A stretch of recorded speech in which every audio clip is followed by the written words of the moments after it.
Ayan oh. Hindi kaya tutumba-tumba. Ha? Sabagay pag may paa pa dyan, tsaka yung weight nung ano, ayos. Ayos.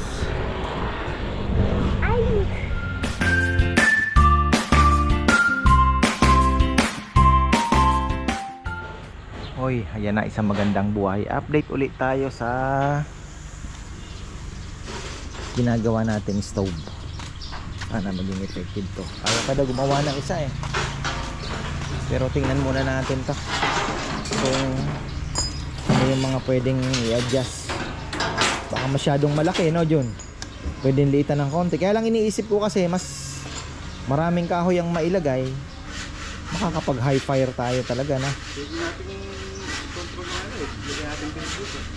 Oo nga no. Subukan muna natin yan. Hindi kasi natin makikita hanggat di natin talaga subukan talaga ano.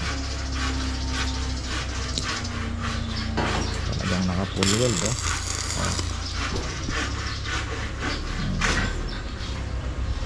Full weld na ngayon. Tapos ito naman si Jomar, ayan oh. Lagyan na ng kaunting lining na itim para mabuhay naman ang kaunti. Mas maganda. Diba? Ayan. May semento na dyan. Ikakabit na lang to.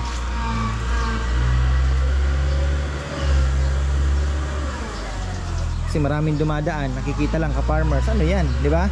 Pag nakita nila, lechon house pala. Kaya pala may baboy sa ibabaw. Hindi nila alam yung iba eh. Kaya, okay na rin. Tapos si Chuchay, good news, ay nakausap na natin si Brother Dodong. Kapitbahay natin dito. May-ari po nito ay si engineer, ang ating future governor. Ayan. So, congratulations po in advance. So ayan, kapitbahay natin dito. May mga baka na siya, may lalaki. Sabi ko baka pwede kong ipaisuyo yung ating baka. Hati kami ni Dodong para may sideline naman siya. Dalawa naman yung babae, diba? Si Chuchay tsaka si Becky. So pwede naman. Lagay na natin dyan para mabulugan na.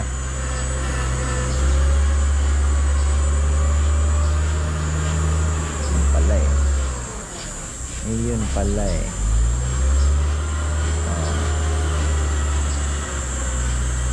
Ayan.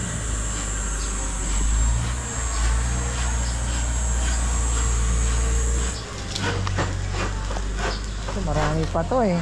Ikaw na ang nagsulat dyan, Jom, o si... Oo. Itong mga maliliit pa, kailangan malagyan niya na din. May mga araw lang yan eh.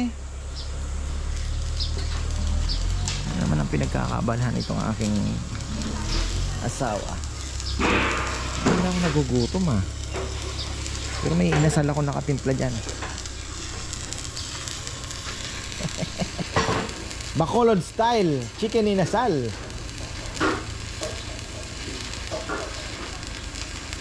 Nakita ko na yung sikreto nila. Sukang tuba lang pala. Kaya pala sabi ko, ba't may kakaibang lasa? Sukang tuba. Marami lang tayong sukang tuba dyan.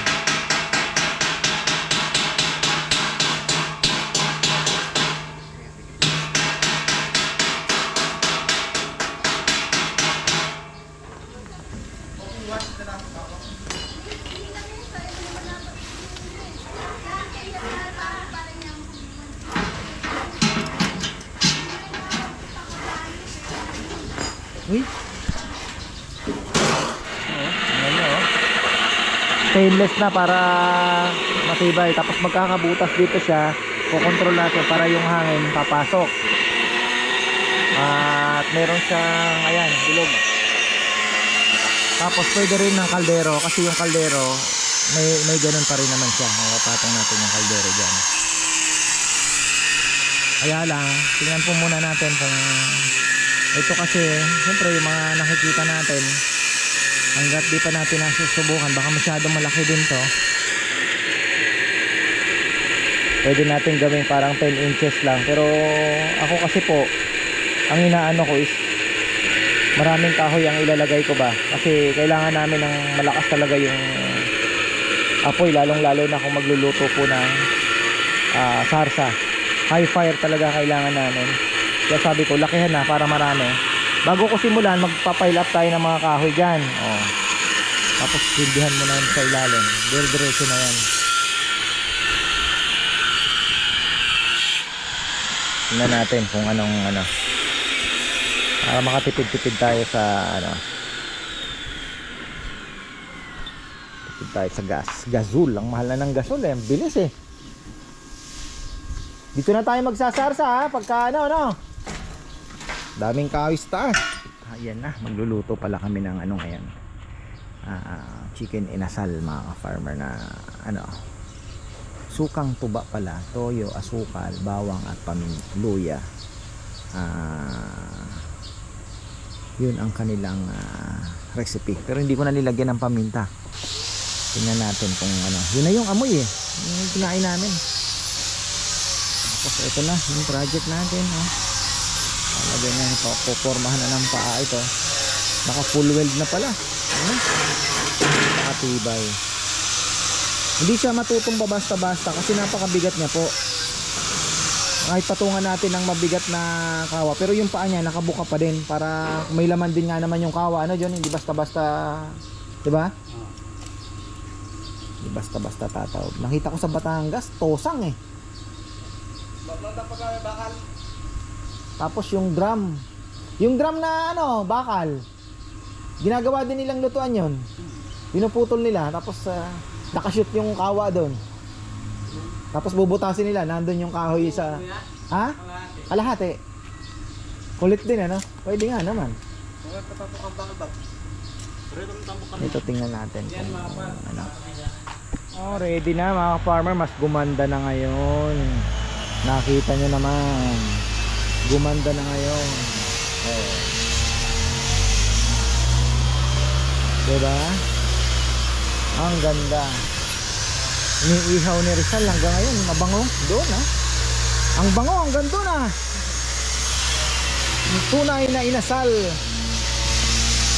Sarap na yun. May itlog ng langaw.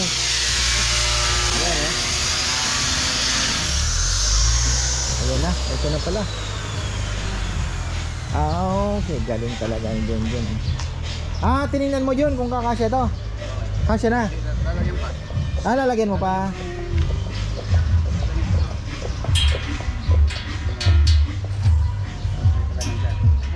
Oh, mainit.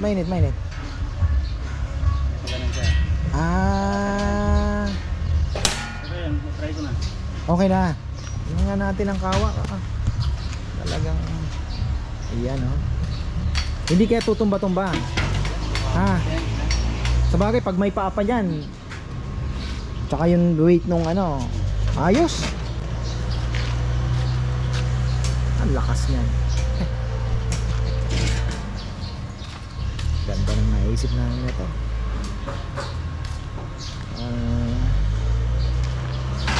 Lutuan ito, mga panghandaan. Mas maganda nga daw sana, kaya lang may mas makapal pa pong bakal. Kaya lang, magkano yung isang sheet na yan? Yung isang malaki 4x8 yun no?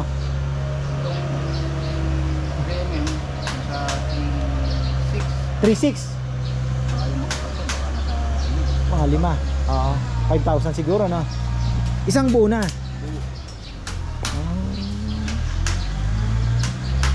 Ito basta importante magagamit natin kahoy. At least po libre na yung fuel. Hindi kagaya ng uling. Yung uling binibili mo pa rin yung uling. Yung kahoy yun nga lang, magpuputol ka pa rin kasi yung kailangan maisushoot mo dito. Pero malaki po masyado to marami tayong dyan ilalagay.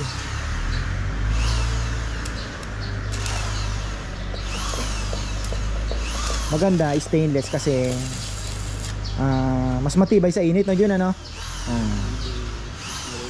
hindi basta malulusaw yan. Ito na yung ating minsan. Pwede na ba? Wala pa? 20 po. Ha?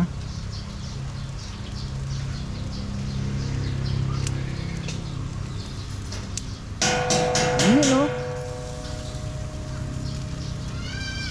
ayun.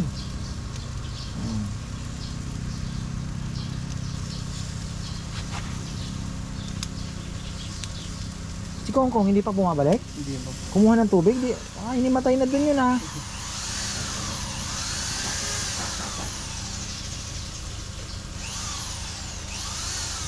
Sarap yan. Tapos toyo kalamansi. Tapos meron pa pala yung maalat pala. Ayan, okay, so ayan po, ito na po yung mga bago nating itlog na maalat. Mas malalaki na siya. Same na pala nung last ano. Di ko kasi napansin, paubos na pala no. So ayun, sakto makakahapol po ngayong linggo. Ngayong weekends. Ito sinubukan ko lang, pero yung pagkaluto niya medyo kulang pa dahil titikman ko lang naman po yung alat. So bali ito for 16 days. Kasi 18 ano, sa 12. Happy birthday pala kay Ate Marisa Cristovich. Ayan, araw-araw na kitang babatiin, baka makalimutan ko. April 12, Ate Marisa Cristovich. So ayan. Natin. Kasi dapat ito yung parang may buha-buhangin. Ayan, masarap. Uy! Mukhang magmamantika din ito, mga ka-farmer. Ayan ha. Titikman natin ang alat. So kulang na kulang pa po sa kulo talaga. Pero mukhang magmamantika din to. Kasi same naman eh.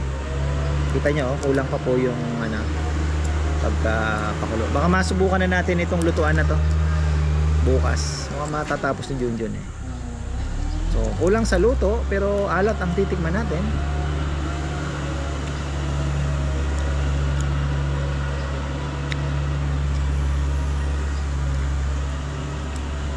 Patay.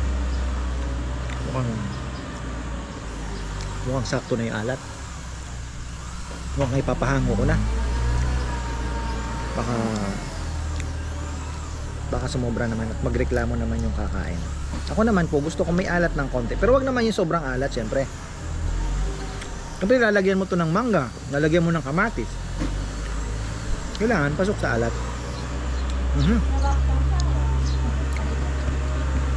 Pwede na. Kalimutan ko, naka-intermittent pala ako. Buti na lang saktong 16 hours na. Kasi huli kong kain alas 7 kagabi. So 12, 13, 14, 15, 16. Tama-tama 11 o'clock.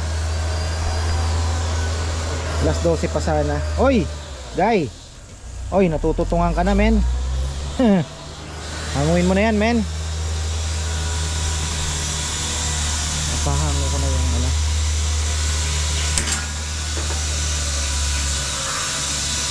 si Nel, ito naman ang kanyang ginagawa. Meron pa siyang gagawin yan, yung slab na, yung kay Nanay Christy Fermin. Picnic table daw ang gusto niya. So sabi nga ni Nanay, pagka sabihin mo lang sa akin at papakuha ko na. Ito, maganda itong lutuan na to pagka yan natin. Sana maging naman.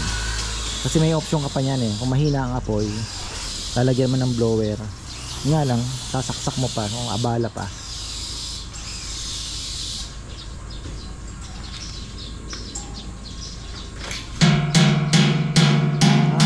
Yung paa niya para patungaan. Okay.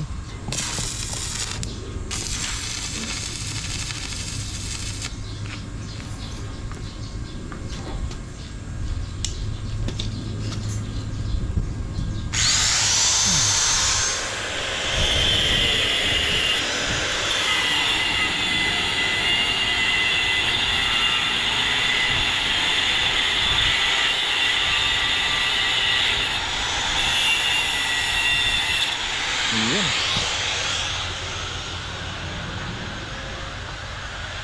Tapos dito naman tayo, tuloy-tuloy po ang ating tatambak. Ayan, ano na ba, pang 4th day na ngayon yung ating mga tropa. Ayan, sige lang ng sige. Kaya niya na ba? Hindi niya pa kayang bumaba kasi natatakot siya. Umislide siya kanina dyan eh. Dumiretso siya eh.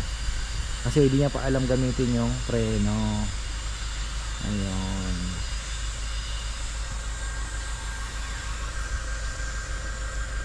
So ayan po ang update ulit sa ating tinatambakan. Ayan unti-unti na.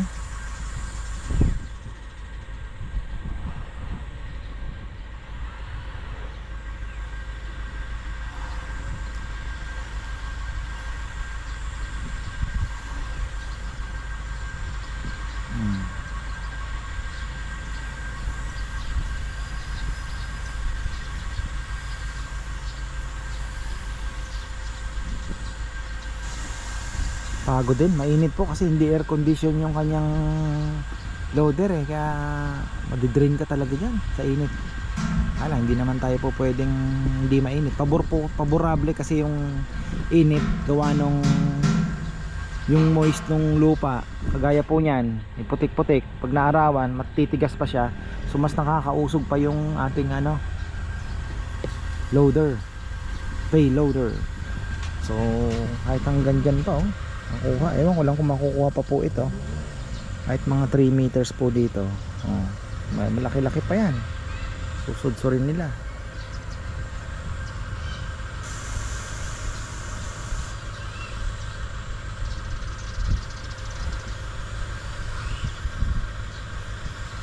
Sabi ni Papayam, kailan mo umpisahan yan dito? Sabi ko, hina-hina lang tayo, Papayam. Kasi sabi niya yung kubo pasira na din talaga. So yung gusto ni Baby dyan, open deck eh. Pero maganda din yung may bubong siyempre.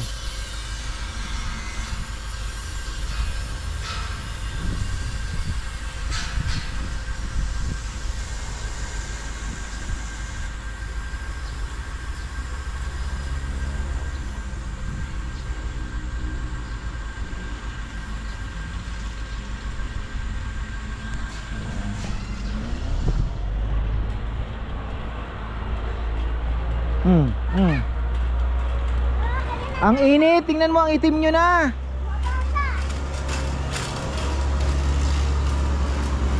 Maitim ka na nga, lalo ka pang umitim. Kakabit na. Yung kabila wala pa pong sulat yan. Saka na natin na lagyan pag nakakabit na. Okay lang yan. Pwede namang wala na. Thank you and come again. Mabilis ka lang. Si Papayamang nagle-lettering mga signage natin.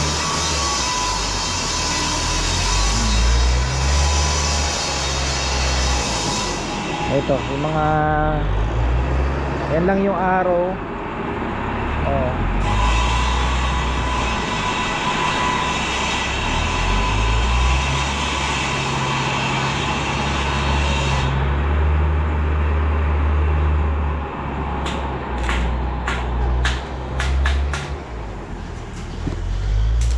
Piniprepare na po yung paglalagyan.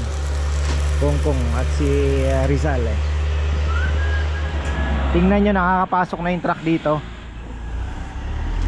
Matigas na po kasi, pero wag siyang ng konti kasi puputik na yan kasi abot na yung tubig.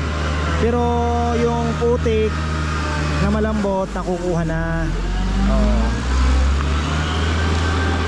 Ayan maitim. Baho, yan yung mabaho. Burak po yan. Yan yung burak na tinatawag sa Kapampangan. Yan yung nakalubog yung hanggang tuhod mo siguro pagka umapak ka dyan. Kasi yan yung nagbitak na yan. Yan na po yung putik. Pero yung ilalim yan matigas. Kaya lang yun ay may tubig na nga.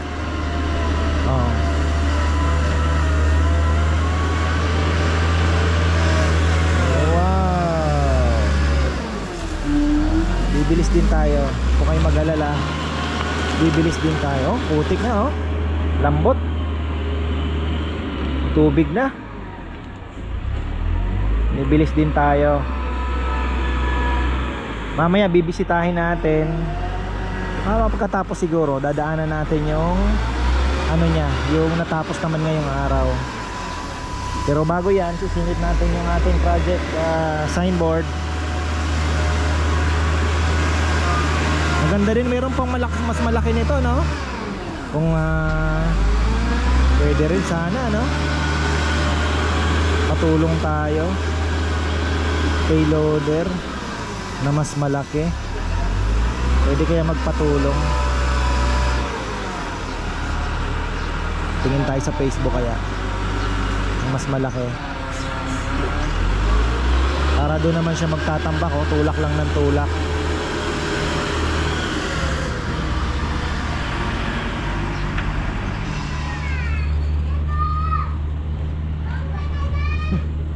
Silipin nga natin to. Ayan.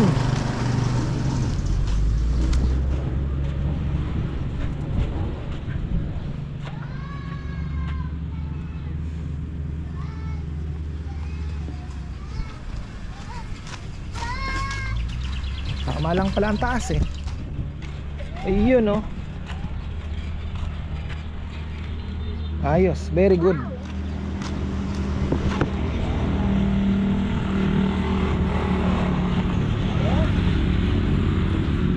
Nilibel ba? Nilibel?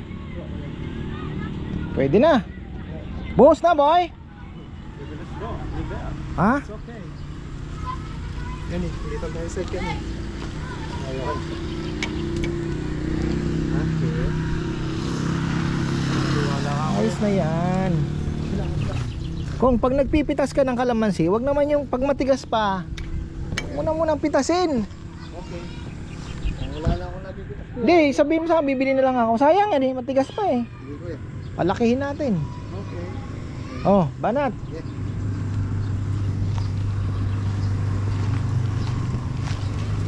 Para kitang kita talaga. Papadaan sila. Oh, may lechon house pala doon. Diba? Kasi ka-farmers lang oh. Minsan hindi pa nila maintindihan yung baboy. Ano ba yan? Diba? Eh, pag nakita din yan, lechon na yun na yan. Tapos sa ano, malayo pa. May ilalagay na rin po tayo. Kaya antay-antay lang yung mga signage natin. Na ano, unti-unti ng maletteringan. So unti-unti na natin ikakabit yan.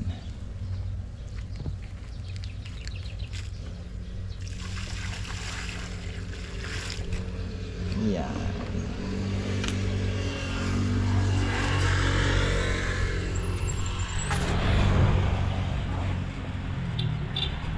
Ayos.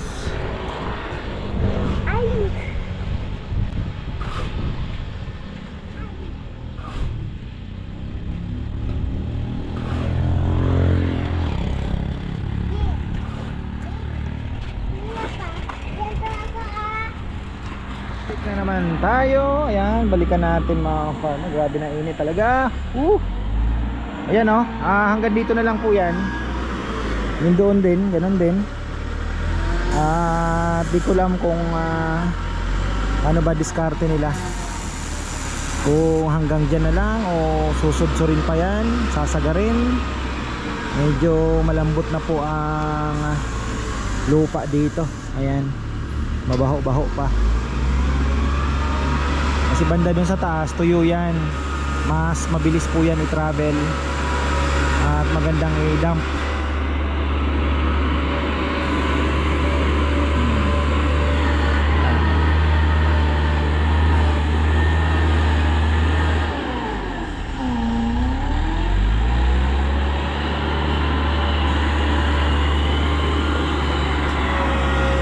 So, okay na.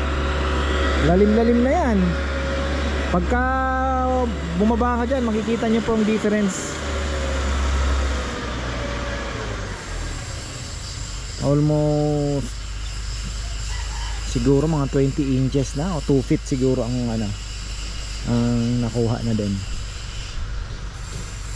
Mamaya pupuntahan natin sa taas kung hanggang saan na yung ano nila. Marami-rami na din yan. So stop muna to si ano, mini backhoe. Gagamit natin yan pagka yung nag-ano na ng mga pundasyon doon sa tagal-tagal pa tayo pala, no? Kasi pag natambakan yung pundasyon pa para makapaglagay ng tubig. So medyo magtitiis-tiis pa pala tayo sa bago malagyan ng isda ito. Marami pang gagawin bago po tayo makapaglagay ng tubig. Pero syempre, habulin natin na bago bago po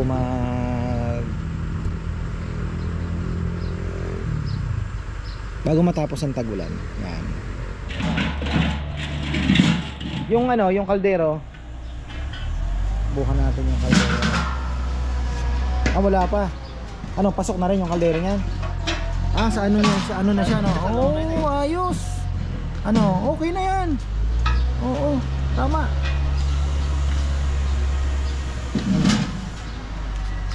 Yan lang naman ang mga malakihan ang nalagay natin. Ayos, eh. Full weld na lang yan. Masusubukan na.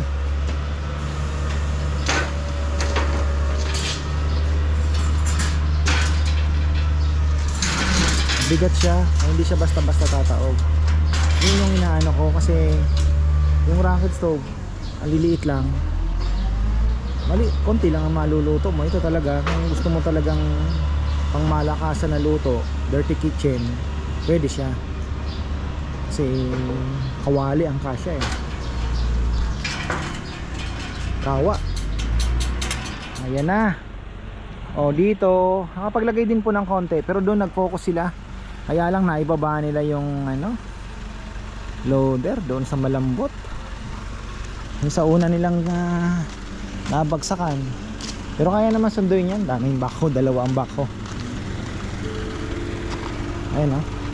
So wala pa po tayong final, diba? Dami pang tatambakin. Ayan, dito. So antayin natin. Sana as soon as possible madala na ni Edmond dito yung isa pang truck. Ito tong elf na to, para tuloy-tuloy po ang trabaho natin.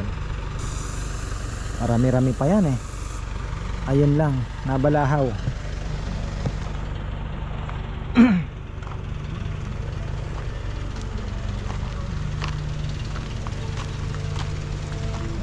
Malambot talaga doon. Talagang malambot. Na-shoot. Dapat hindi siya bumaba doon. Nag-dump na lang na muna, nag-dump yung tuyo. Kasi yung basa. Ayan oh, ini-slide lang. Nagawa nila ng paraan yan.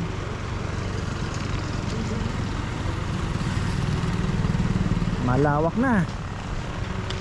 Malawak na ang ating natatambakan. Pero ito kulang pa oh.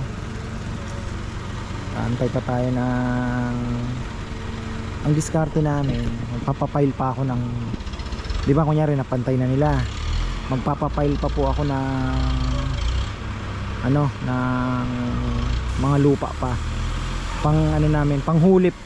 Kasi bababa pa yan pag umulan. So pag umulan bababa pa yan, may pang tayo, may pang patong tayo na hindi na tayo bibili, pang pantay ba.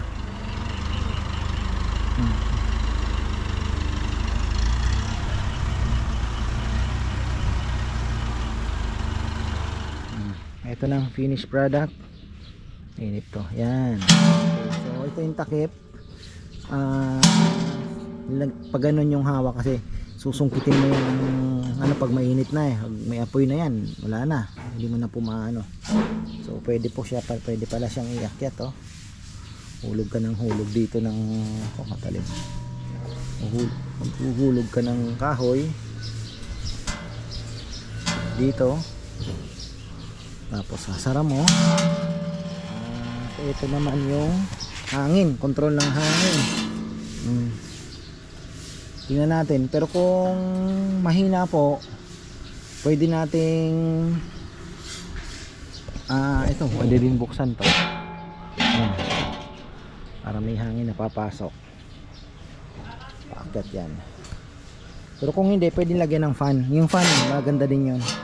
Kaya lang nga sabi ko, as much as possible, wala na tayong gagamiting kuryente kasi mahirap pa yun. May sasaksak ka pa, mag-aano ka pa. Ito at least, ay saan mo ilagay.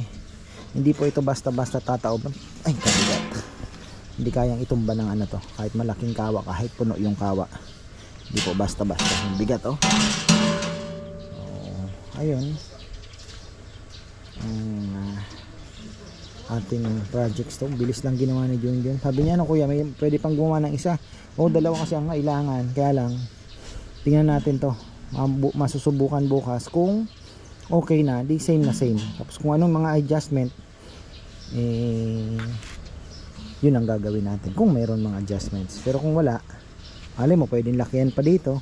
Yung sarahan, baka pwede pang mas lakihan. Kasi yung hangin nga, diba? Or pwedeng dalawa ang butas. So titingnan natin yan kung alin ang mas magiging maganda na may improve pa itong ating ginawa. Ayan, matagal ko nang gusto magpagawa sa kanya yan, kaya lang alam niyo, medyo busy. Ayun po, naku, nabalahaw. Paano kaya na naman ito, abirya na naman. So kasama yan, pero ayun, lumubog eh.